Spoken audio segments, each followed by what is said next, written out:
Well, hi there, boys and gals. What have we here? Well, I am Lord Left of Centre, first name Very, and we're in the middle of a general election here in the UK. But what's it all about? And perhaps I better describe what Left of Centre actually means. Well, here we have the centre, the line of division. And as you see, I've represented it with an orange pen here, being the colour of the Liberal Democrats, the line of division. And over here we have the left of the Speaker, and over here we have right of the Speaker. Now this all began way back during the French Revolution, when those who supported the King and were fresh and fragrant sat on the right next to the King.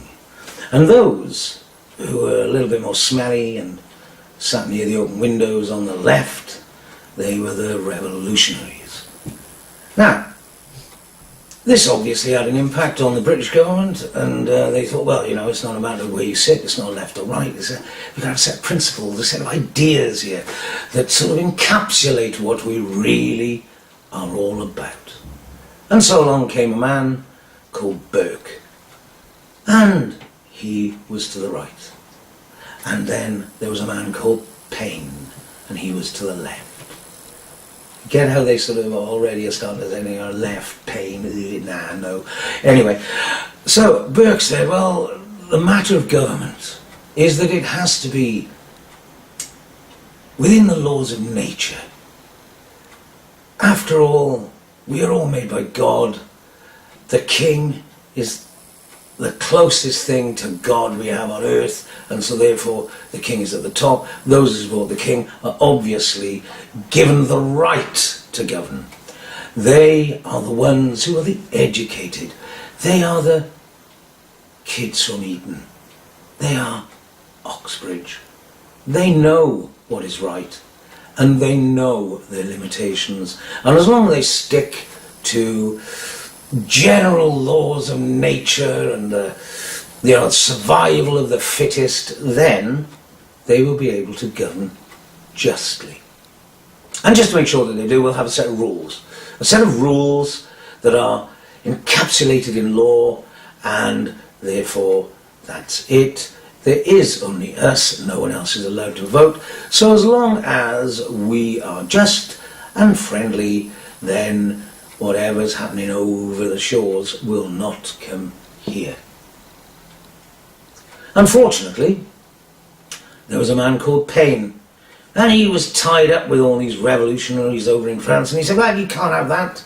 You've got to have some sort of, you know, egalitarian society. You've got to have equality. You've got to allow the people to have some sort of say in the way this goes forward. No, the Tories said, no, that's not happening.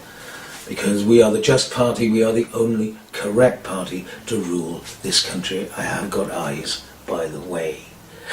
Anyway, moving swiftly on, we come up to the modern day, to the 1930s maybe. Well, that's not quite the modern day, but no, it's not in anybody's memory either. But that's when the real division in British government came about, because now they had to discuss Spain. What was it in Spain? Well, here you had an egalitarian socialist government, and you had a right-wing fascist rebellion going on. Well, obviously the British had to have some sort of say in this, but they had decided that there would be no intervention in the Spanish problem, and so they divided along the old social lines of Tories, Conservatives, left, right, and they swap over to the right whenever they get into power, because then they are close to the Queen or the King, and hence from that moment onwards they represent Britain. So that's what it is. So left and right, yeah, and I'm sort of over there to the left with the Reds, and that's what we're known as. Shame, we never call the Tories the Blues. We've got to just call them the Tories. I think we should have a... Over in the blue corner is the Tories, and over in the red corner is the Socialists. What do you think of that, Pepper? No, shut up. Right, anyway, Peppa Pig is helping me out today because she remembers things that I can't remember. So during this intervening time, and I'm not going to bother with a sort of a specific timeline, but the sort of general ideas. And so, yeah, what? Yeah, Karl. Yes, okay, yeah. Right, Karl Marx. Along he came. And he was the father of sociology, a philosopher of economics, if you like. But what he noticed, which other people apparently had not, is that economics also involved people. In fact, economics grew out of people. And he saw there was a certain sense of inequality going on because there was the vast majority, 99%, who were governed by 1%. Over here in the Tory corner. And this couldn't be right. He said because, these were being exploited. These people were backing the capitalists. The capitalists were kicking children up chimneys and beating people and making them dig up coal. Anyway, he said, well, this will cause a polarisation. It'll cause a split in the society. And this little minority will no longer be able to rule because the vast majority will polarise, realise their class, realise the bourgeoisie opposition to their well-being. And it wasn't going to be an overthrowing. They would be absorbed into the grand ideas of a socialist, Marxist, fantasy universe. Well, that's according to Cameron, but there we go. So, but in actual fact, Marx, here he is. I haven't got one with a beard. It's some sort of elephant. Anyway, Karl, you were wrong. That didn't happen. So what did happen?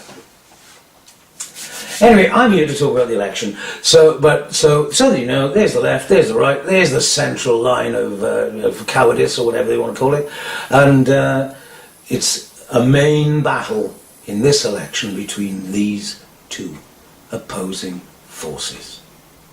On this side, you have those that agree with natural law, the rules, the land of the fittest where they will survive, and they will justly rule you and tell you what to do. And over here we have the socialists. Anyway, I'm here to talk about a new element in politics. The narcissist, the sociopath, the scum that rises to the surface, the greasy pollster who is only interested in him or herself. But enough about Blair. Let's get on to the Tories. Well, 20,000 quid for a garden shed. Did you read that in the news? I can't believe it. I could have lived in it. Anyway, 20,000 quid for a garden shed to write his memoirs. He's only going to be using it for 3 days. What? He was a useless Prime Minister who's almost brought the country to its knees. And now he's a useless ex-Prime Minister. 20,000 quid for a garden shed? Well, I'll tell you what. He should have gone to Specsavers. And if Theresa May gets in, maybe we should all have gone to Specsavers. Thank you, Mr. Corbyn. Anyway, so here we go. I can remember a day when people actually never voted for the Tories. You couldn't find one anywhere in the street. It was a source of embarrassment. Not like a pigeon crapping on your head in the centre of town. No, that's embarrassing. But that's just one of those things. No, much worse than that. Yes, you're standing at the counter in boots. When lo and behold you reach your wallet and your trousers and pants fall down just as the old age pensioners are about to pick up their medication. Which in Wales is free, by the way. Anyway. So yeah, no, it's more embarrassing than that. Well, I was going up the M4 the other day. I happened to pull into a lay-by, and for some unknown reason, a badger found its way onto the back seat. I was just trying to push it out using my groin when a Daily Mail photographer took a picture of me through the window, and he said, I tell you what will happen to you tomorrow, sir. We are going to put that picture on the front of the Daily Mail. Have you anything to say? And I replied, no, was it me? Yeah, so I replied, at least I didn't vote Tory. And that was the level of embarrassment associated with voting Tory in the past. It's like, where were they? Could you find them? And I'll tell you what, they knew they was in a pub, right? 10 pints, maybe a kebab or something on the way. And a bloke sidles up to you and says, oh look, yeah, your workmate, he's been your friend for years, been on a social club together all the time, yeah, everything's fine now, you know, everybody knows everybody else. It's a social background. And he stands up and he says, look, I've got something to tell you. It's a secret, like nobody knows about it. And I said, what about Agnes? Well, in the broom cupboard last Christmas. Everybody knows about that. He goes, do they? I go, yeah, oh, right. No, it's worse than that. Well, yeah, okay. Right, what is it? And he goes, I bought my council house. He said, paid 40 quid for it. Went down to Tory's Homes R Us and I bought myself a hardwood front door. I fitted the hardwood front door on my newly bought council house and I felt obligated because Margaret Thatcher had shown me the way forwards to a greater life, to a wonderful life of personal freedom as epitomised by my house and my hardwood front door. So I felt I was obligated to vote Tory. Now, you won't tell anybody, will you?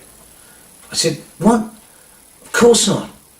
There would be a certain personal embarrassment to you, being my friend, have voted Tory. Don't worry, nothing will pass my lips. He goes to work next day. In he goes, and there, across his clocking in card, Tory bastard, in red felt tip pen. So he thinks, oh God, nobody will know, I'll just turn my card on the other way, that'll be fine. So he goes down, he gets out, and he gets out his book for what he's going to be doing that day. And written across it in red felt tip pen is Tory bastard. He now knows that somebody has told somebody else. So he runs into the toilet, and there, on the toilet paper, written across every sheet, that old type of toilet paper that was like shiny and crisp, and every sheet has got Tory bastard on it. Look, I'm just saying it. It wasn't me. He bought his council house, he put a hardwood front door, he felt obligated to become an individual. The drive for individualism was placed in the hearts of the people. Now, I must say, in those days, and even to this very day, I carry a red felt tip pen, just in case. So in the past, anyway, so something was changing. Individualism, the drive for individualism, the Tory party. You can go to university, you can do this, you can do that. It's all up to you. You are responsible for yourself. There is no such thing as society. No such thing. And so we can reduce taxes. And that's what we're going to do. So that individualism is driven home. Well, that may work for a little while. But in South Wales, you see, what we have is a word. A particular word that's very popular in South Wales. And that word is almost the quintessential epithet for something that is worse than useless. And that something that is worse than useless is a shit bag. Now, what can I say? People around here think there's something that's worse than shit bag. Well, there isn't. It is a shit bag. A shit bag, nonetheless, and me wanting to sort of have aspirations, maybe to to be a poet or to work in prose. There are certain words that fit together in a magical sort of way. Tory shitbag is one of them. So Tory shitbag works very well together. Anyway, I suffer from tinnitus, or tinnitus if you're on the other side of the pond or something like that. But what it means is I go to bed with a radio under my pillow, and the radio is playing Radio 4, and I've been waking up to Strong and Stable. Strong and Stable. What? Strong and Stable. And it's drumming in my ears. It's reverberating throughout my head. Strong and Stable. Strong and Stable. Strong and Stable. So I was amazed when I went downstairs, and there in the letterbox was a leaflet, and it said, "We are installing shitbag collectors on every post along common walkways." And I thought, this is it, this is my chance. This is my chance. I shall go out now and I will find a Tory shitbag. So off I went, and I found one. And I found one, and I tried to put it into the shitbag collector, which was now on the pole outside the house. And it wouldn't fit. No matter what I did, I tried everything, and so I was furious now. Furious that they put shitbag collectors you couldn't even put a shitbag in. So I rang up the council. I said, "Excuse me?" I said, "Yeah, you know your new shitbag collectors?" And they go, "Yeah." And I said, "Well, I tried to fit a shitbag in it and it won't fit." And do you know what they said? "Have you tied a knot in it?" Well, I was furious. I went home. Off I went. I sat down and there's a knock on the door. And I thought, it's the police again. But no. I went there and it was the local Tory party. And they were making collections. And they said, "Have you anything to give to the Tory party?" I said, "Yes, here it is. And now it'll fit because I tied a knot in it." There you go. So anyway, this is a growth, this change, this emphasis is now being placed on the individual. And so what do we find? Let us think. Oh yes, I've got a headline for you. Trust me. Trust me. What have I got to say to that? Well, listen to me. She was asked the question, why are nurses using food banks? And, there's a level of disgust rising in me now, and there's a little ball of sick trying to get out. And she says, there are complex reasons why nurses use food banks. Like what? Well, they got a better choice of tin food there than in Aldi's, or it was nearer than Waitrose, or, I was going to go to Sainsbury's, but then I thought, oh, what the heck, I'd have to get on a bus, because they're out of town. What's that? Many complex... This is how this woman thinks. So, what you got to think about is the snake. The snake out of Jungle Book.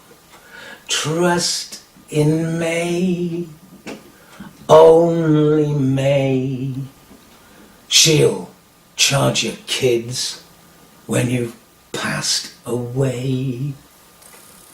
I like that one. It sort of conjures up an image of a snake. Because earlier on, I was talking about, the sort of narcissist and the sociopath, and they have a lack of empathy. Well, I'm not saying that Theresa May has a lack of empathy. No. She has empathy, okay? She has the empathy that a snake has for its next meal. So that is part of it. But what is this thing? When I said I wanted us all to be going together, all to be pulling in the same direction, to be part of the big society, to form our own little audience with me and form our own little hegemony. What is hegemony? Well, according to Cameron, it is the big society, where we all have the same aspirations, we all have the same goals, we're all rowing in the right direction, everybody together, we're all in this together. Remember that one? Yes. And now it's Theresa May, the only one.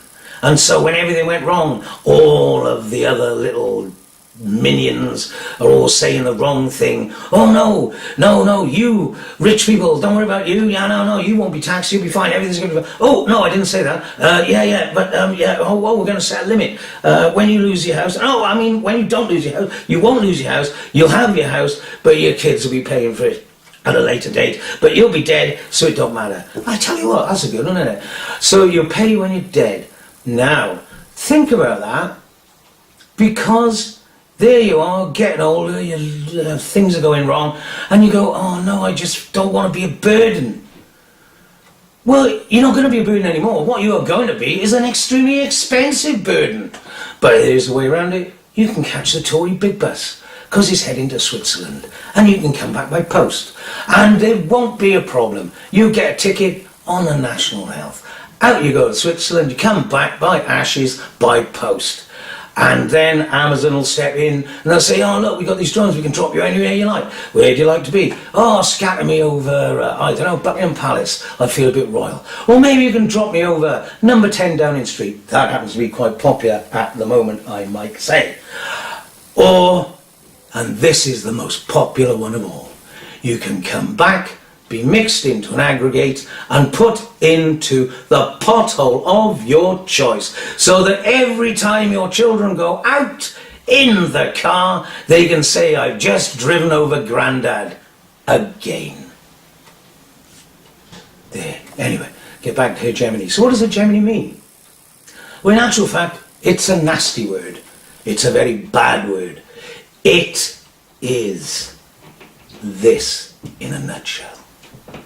Back in the old days, because it's very, very complex. And when he spent many years in prison, Antonio Gramsci, he came up with the word and he described why, Karl Marx, you are wrong.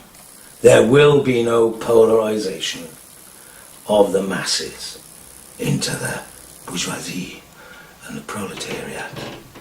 And that's not going to happen because of aspiration. And this is how the Tories get away with it decade after decade after decade. You will believe what we believe. And so there you have it. In the old days, it was Alf Garnett, a working class man, looking after his family, looking after his house. Totally downtrodden, mind you, totally downtrodden and exploited, yet on his wall. And this can be any working man, any working person. Anybody who actually could be sacked by someone else. Therefore you are working class. And it could be anybody. It could be somebody working in a call centre today. And up on the wall there is a picture of the Queen. Well, what's that got to do with anything? Well, remember I said at the beginning that the Tories came from natural law and the rules of God, as epitomised by our royal family, by the Queen up top. Well, there's the picture of the Queen. And Alf Garnett and the working class, they wave their flags and they worship the very symbol of their own oppression. There will be no polarisation because they make you believe what they believe. The big society. We're all in this together. Oh, except for children who won't get any meals in school anymore. Oh, apart from the Breakfast Club, they'll still be able to hold up a great big sticker saying, excuse me, I am poor. But just a minute, there are no poor anymore because they're called the jams. They're just about managing. Well, only 12 months ago, just about managing equaled poor. Change the words. Individuals. That's what you must become. Individuals. Responsible for your own ill health. Hang on. Wasn't national insurance something to do with being ill? No. Because you're now of a designated illness. And if you are of a designated illness, then you will pay for it yourself with the home that you've worked hard to get. Oh yes, that's what happens. Hegemony. Hegemony. You worship your oppressor. And that's what's happening right now. So just to finish, because this would have all gone left of centre. Yeah, I'm left right over there. Left behind, you might say. Left of centre is what I am. And I wanted you all to come along, and I didn't want to say this at the beginning, but you see, what I think is that the top 250 companies in Britain should be nationalised. And so you'll have, instead of Costa's, it'll read Corbyn's. Instead of McDonald's, and I think you know where I'm going on this one, it'll be McDonald. The Big Mac will be replaced with the Red Mac. And British Airways will become British Airways. I might have to work on that one a little bit, but anyway, so you know what I mean. So nationalise it all, because it all belongs to the people anyway. And then what I'm going to do is abolish the House of Lords. Yes, it'll mean me having to go, but abolish the House of Lords. And they will be replaced with the scrutinisers. And the scrutinisers will be picked on a sort of a jury service basis. Well, they'll have to serve for 2 years, so they don't get too comfortable on them leather seats. And they'll be watching what that other lot are doing in there. And I think that's only fair. Because they will be the people's judges. And they will be sitting there. And then, let's come down to the head of this, the royal family. Oh yes, the Queen. Yes, well, the Queen, tell you what, she can stay in all of her houses, and she will henceforth pay rent. And just so that it remains fairer than fair, she will have to pay the bedroom tax on every single empty room in her residences. Fair is fair. And that, my friends, is what hegemony is all about. So look it up, it'll take you a couple of years. I mean, you could read Das Kapital, I've done that, and to be honest, it's very tedious. You could read the Communist Manifesto, but it's never been implemented anywhere, and I mean that. Or you could read a book that will make you angry. With every page you read, you may even get angrier. And that is a book called The Ragged Trousered Philanthropists. Know your part. I'm Lord Left of Centre, and I'll try and keep you informed all the way up to the election. What do you think of that? Nice one.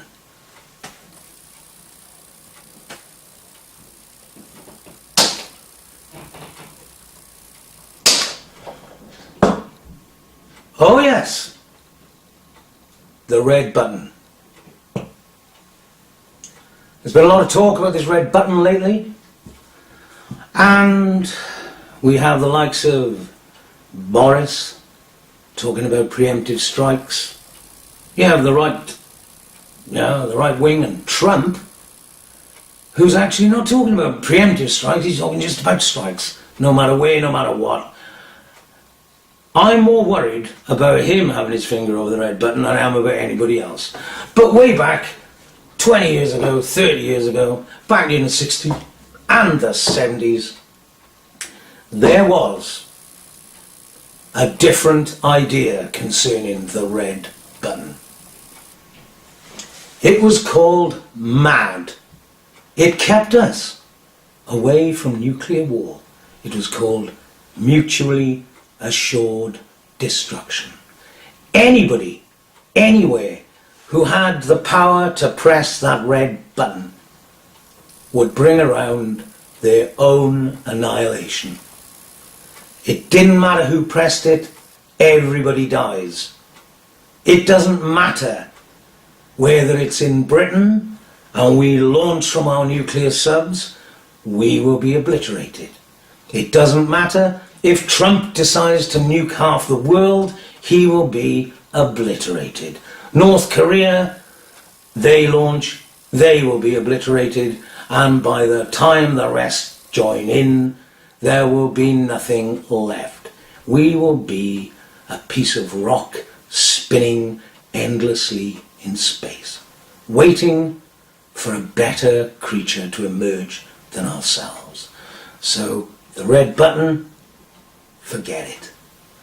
And I would rather have Corbyn in charge of that button than I would Theresa May or Trump, and in particular Boris, because he's just a guy who can't say no. Bye for now. Till the next time. Lord Left of Centre. First name very, mind you.